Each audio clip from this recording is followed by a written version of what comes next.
Olá, queridos, a paz a todos, graça e paz. Todos bem? Todos felizes? Vamos entrando aí para a nossa 21ª live. Glória a Deus a todos que estão entrando. Vamos lá. Hoje, o dia 21, quero convidar você a mandar aí o link para alguém. Mandar o link para alguém, tá bom? Dê uma observada quem é que está online, manda para essa pessoa, tá bom? E vamos juntos, ok? Deixa eu já mandar o meu aqui, deixa eu ver quem é que está online para eu mandar. Gente, se tiver alguém aqui que está no nosso grupo do WhatsApp Tempo de Crescimento, tá? De uma vida com propósito, coloque o link lá, por gentileza, tá?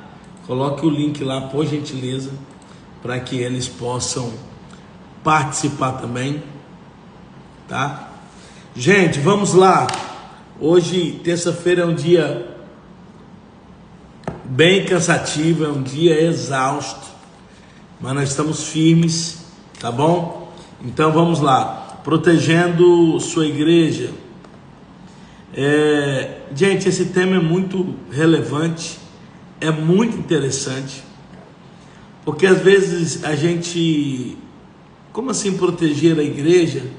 Se o próprio Jesus disse: eu edificarei a minha igreja e as portas do inferno não prevalecerão contra ela, como que eu tenho que proteger? Mas essa proteção aqui não é a proteção divina, é a proteção para que a comunhão da igreja não seja rompida. E aqui, queridos, é só uma conscientização de quem faz parte da comunidade, seja da igreja, seja do grupo familiar, seja do grupo em família, seja de uma escola, faculdade, serviço. Você precisa proteger a comunhão desse grupo, ok? É a nossa função proteger a comunhão, seja da nossa família, seja da empresa, seja da faculdade, seja da igreja. É uma missão nossa fazer essa proteção.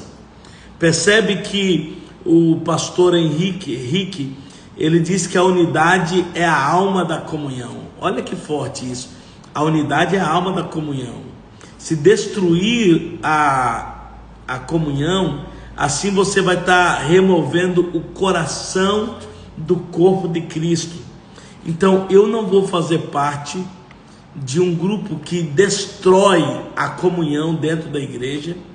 E no que depender de mim, eu serei alguém que vou proteger a minha igreja, a minha empresa, a minha família, de um momento em que a comunhão será rompida, ok? O nosso modelo supremo de comunhão, o nosso modelo supremo de unidade é a Trindade divina. Você vai ver o Pai, o Filho e o Espírito Santo sempre unidos, sempre juntos, em um propósito, ok? Então, o que nós precisamos entender?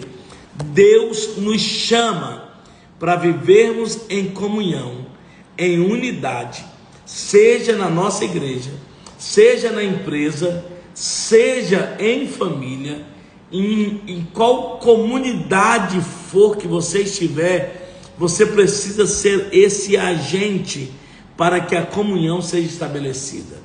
Tá bom? Gente, Deus abençoe vocês que estão entrando aqui, todos que estão entrando, um abraço especial. Nós estamos no 21º dia da nossa live e hoje é o último dia, ok? Hoje é o último dia que a gente vai estudar o propósito da comunhão. Nós estudamos o propósito da adoração, agora finalizamos essa semana com hoje o propósito da comunhão. E amanhã nós entraremos no discipulado. Então, não perca por nada toda essa sequência. Nós já ultrapassamos da metade, ok? Então hoje é o último dia de comunhão.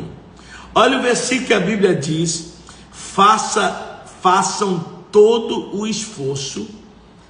Alguém colocou, por favor, lá no grupo Tempo de Crescimento, o link.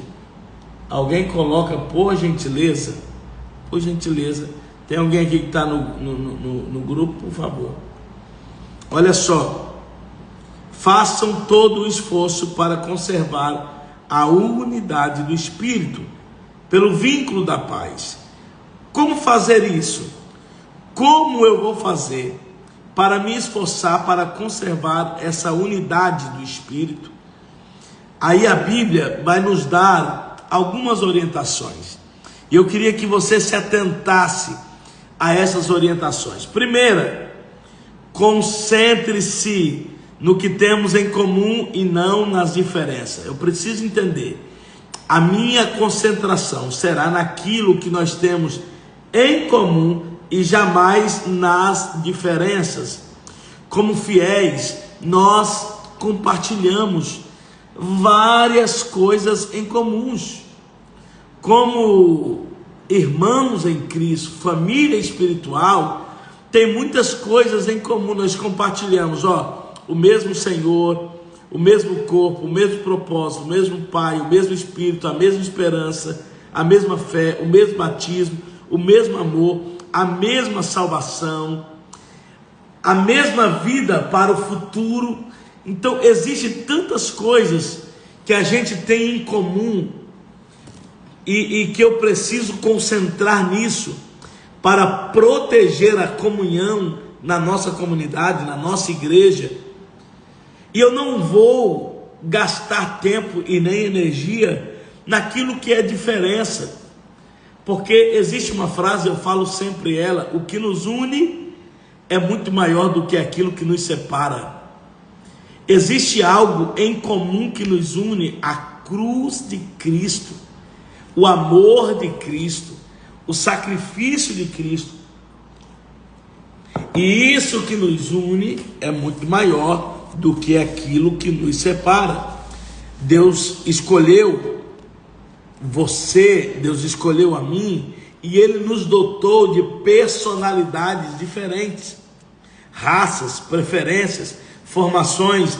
Agora, isso não deva ser nenhum obstáculo para eu me relacionar com as pessoas. Isso não deva ser obstáculo para que eu me relacione com meu irmão, com meu próximo. Mas eu preciso entender que eu vou focar naquilo que nós temos em comum. Segunda coisa, seja realista em suas expectativas. Seja realista em suas expectativas. Agora que você descobriu como Deus quer que seja a verdadeira comunhão, é fácil ficar desanimado pela disparidade entre o ideal e a realidade. O que você precisa entender? Você deve amar apaixonadamente a igreja, mesmo com as suas imperfeições. Obrigado, irmã Neuzirê. Seja realista com as suas expectativas. Ame a igreja, mesmo com as imperfeições dela. Ansiar pelo ideal enquanto você critica o real é uma evidência de imaturidade. Se você deseja o ideal, mas você critica, você fala mal, você só contrapõe contra a realidade, isso demonstra o nível de imaturidade. A maturidade está em conviver com essa tensão. Se você consegue conviver com diferenças, com personalidades diferentes, com realidades diferentes, isso mostra a sua maturidade. O que a gente precisa lembrar? Aqui comigo, lembre que a igreja que você faz parte, a igreja que você está inserida, ela é constituída de pecadores, de pessoas cheias de defeitos, no qual você faz parte, no qual você é esse grande pecador, ok? Então, não vai reclamar de alguém cheio de imperfeição que está dentro da igreja, se você faz parte dessa igreja e você é imperfeito. Divorciar da igreja, afastar da igreja, separar da igreja, porque lá tem gente imperfeita, porque você se decepcionou com lá, isso também é sinal de imaturidade. Gente, olha, tem um pastor que ele diz assim: se você encontrar uma igreja perfeita, olha para mim, se você encontrar uma igreja perfeita, não entre nela, não entre, porque se você entrar nela, essa igreja deixará de ser perfeita, porque você é imperfeito. Olha o que Groucho Marx, ele disse: não gostaria de pertencer a um clube que me aceitasse como sócio. Olha aí, que ele diz, não, ele entende o nível de imperfeição que ele tem. Ele diz, eu não aceitaria participar de um clube em que eles me aceitaria como sócio. Então, olha só, toda a igreja deveria colocar uma placa dizendo assim, ó, proibida a entrada de pessoas perfeitas. Por quê? Porque lá, igreja é lugar de pessoas imperfeitas. Então, se você não puder conviver com pessoas diferentes, imperfeitas, com problemas, você está no lugar errado. Primeiro, porque você está demonstrando a sua grande imperfeição, a sua intolerância. Então, grave bem isso. Outra coisa que a Bíblia nos orienta para incentivar ao invés de criticar. Gente, incentiva alguém ao invés de criticar. Isso você vai estar blindando a comunhão dessa igreja. Já percebeu que tem gente que tem muita dificuldade de elogiar, de incentivar, de motivar, mas tem facilidade de criticar?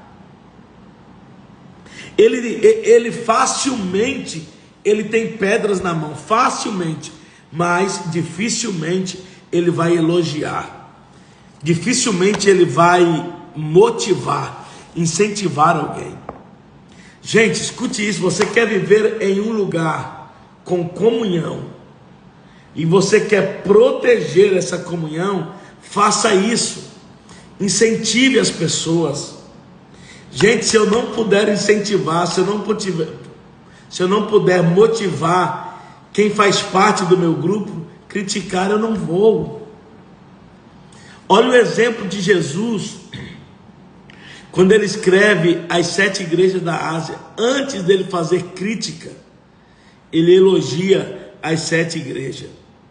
Olha o que Paulo diz. Paulo acrescenta que não devemos julgar nem desprezar irmãos com convicções distintas. Olha o que ele escreve: por que você critica ações do seu irmão? Por que tenta fazê-lo parecer pequeno? Olha, todos seremos julgados um dia, não com base nos seus padrões, mas com base no padrão de Deus. Nós seremos julgados pelo próprio Deus.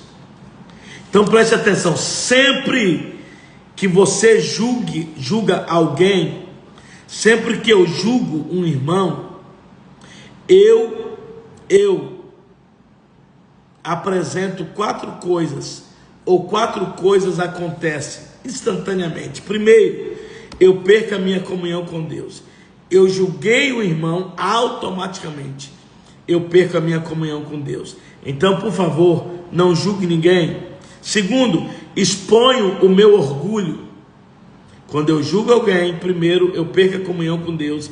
Segundo, exponho o meu orgulho. Terceiro, a minha insegurança. Eu mostro a minha insegurança. Quarto, eu exponho o meu orgulho e a minha insegurança. O terceiro, eu exponho o meu orgulho e a minha segurança. Predisponho em situação de ser julgado por Deus.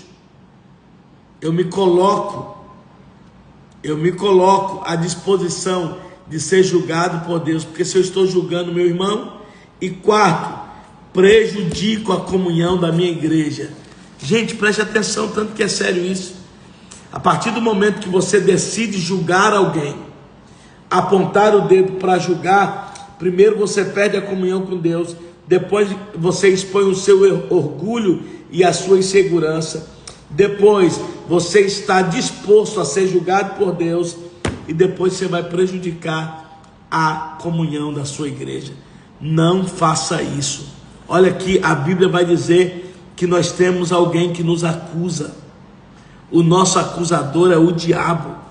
Nós já temos isso. Quem critica, quem queixa de nós, quem nos aponta, quem nos acusa, esse trabalho não é seu. Esse trabalho é do diabo.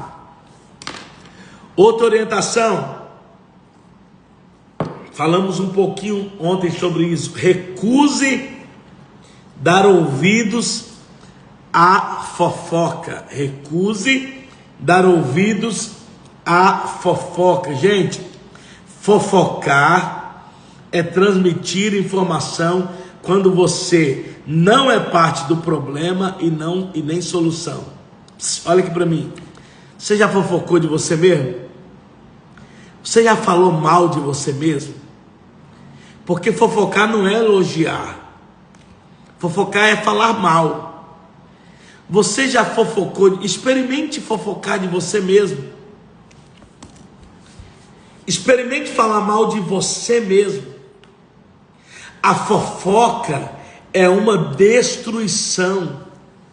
Gente, ouvir fofoca é a mesma coisa de você receptar mercadoria roubada. Você faz parte igualmente do crime. Quem é receptor de uma mercadoria roubada, se a polícia chega, ele é criminoso tanto quanto. Quando você ouve uma fofoca, você se torna fofoqueiro. Se você quer ver a comunhão da sua igreja, comunhão do local que você trabalha, harmonia entre a sua família, comunhão na sua comunidade, não empreste os seus ouvidos para fofoca. Não ajude a espalhar fofoca. Por quê, pastor? A pessoa que fala mal de alguém para você, ela vai falar de você para alguém também. Vou repetir. A pessoa que fala mal de alguém para você, ela vai falar de você para alguém. Que bom ter você aqui, minha amiga Liliane. Saudade de você. Então, a Bíblia nos orienta isso. Não empreste os seus ouvidos. E eu estou dizendo a você aqui formas para você proteger a sua comunidade, proteger a sua igreja, proteger o seu local de trabalho, proteger a sua família, blindar a comunhão, a comunidade. Então, livre-se de fofoca. Ao invés de criticar, incentiva, elogia, motiva. Seja realista nas suas expectativas e concentre-se no que você tem em comum e não em diferenças, ok? E para a gente terminar, pratique o método de Jesus. Pratique o método de Jesus. Pastor, qual foi o método de Jesus? Vou dizer para você. Olha, ele escreveu, deixa eu falar para você qual foi o texto que ele escreveu. Está em Mateus 18 e 17. Mateus 18 e 17, ele diz assim: se um dos que dizem ser seu irmão na fé prejudicar você, converse com ele, conserte a situação entre vocês. Se ele ouvir, top, você ganha um amigo. Se não ouvir, tome uma ou duas testemunhas, para que a presença de testemunha torne o ato legítimo. Tente novamente. Se ainda ele não ouvir, leve o caso para a igreja. Então, o que Jesus está te orientando aqui, querido? É fugir de fofoca. Você tem problema comigo? Vem comigo, fala comigo. Você tem problema com a irmã Mariazinha? Fala com a irmã Mariazinha. Você tem problema com o Joãozinho lá dentro do seu serviço? Fale com o Joãozinho. Não adianta você falar com 1, 2, 3, 4 e não falar com quem é o problema. Quem está comigo? Quem está comigo? Quem está comigo? Diga eu. Escreve aí, quem está comigo? Diga eu. Então o que a Bíblia e o próprio Jesus está nos orientando? Chame a pessoa em particular. Não expõe publicamente primeiro. Expor publicamente não é a primeira opção. Ok? Expor publicamente não é a primeira opção. Você vai chamar a pessoa em particular, você vai falar o problema, você vai contar a situação, você vai tentar resolver. E a Bíblia diz: resolveu? Ótimo, parabéns, ganhou um amigo. Não resolveu? Chame 2 pessoas, 1 ou 2, para testemunha, para isso se tornar legítimo. E aí você vai expor a situação, você vai tentar novamente resolver. Se de tudo você não conseguiu resolver, o que Jesus orienta? Chame-o diante da igreja, exponha a situação diante da igreja.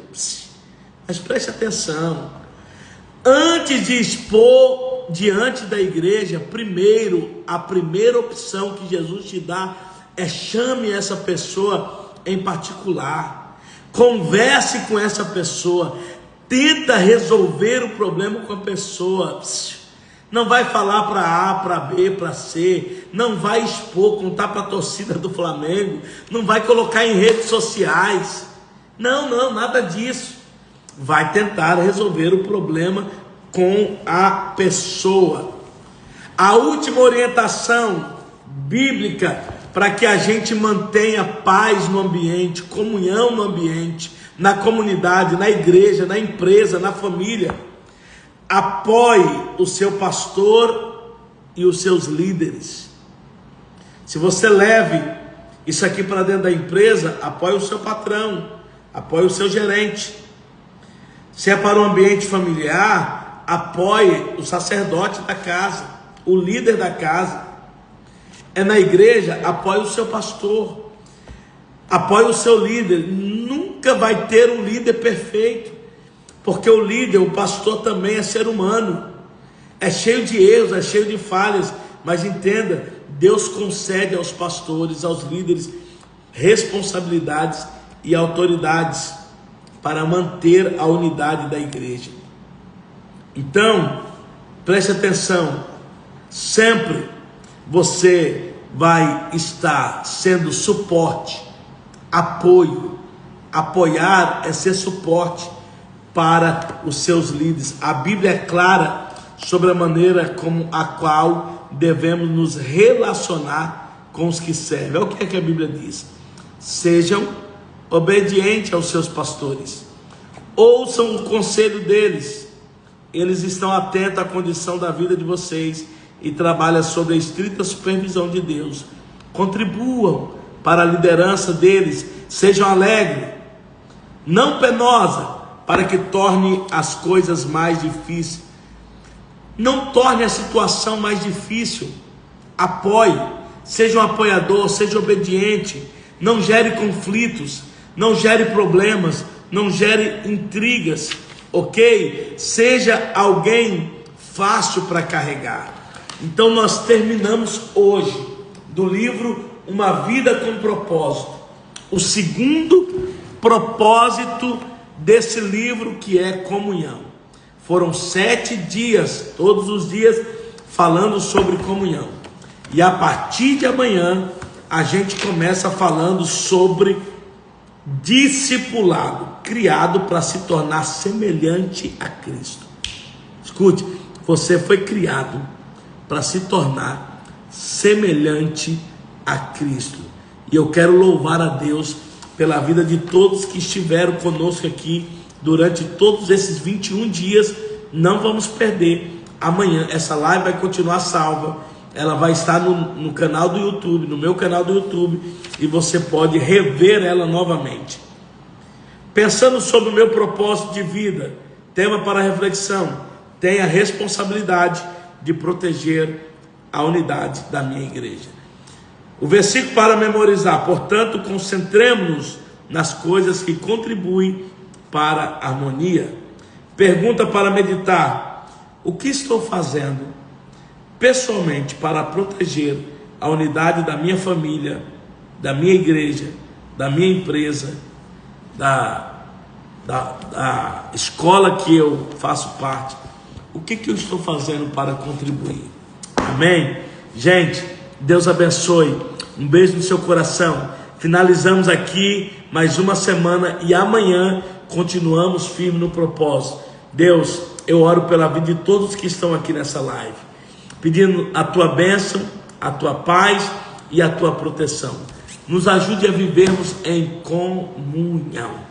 Nos ajude a viver, Senhor, nessa comunhão. Entendemos esse propósito de vida para todos nós, para estarmos em um ambiente de paz, de tranquilidade, para a glória do teu nome. Eu oro em nome de Jesus. Amém. Gente, Deus abençoe. Beijo no seu coração. Até amanhã.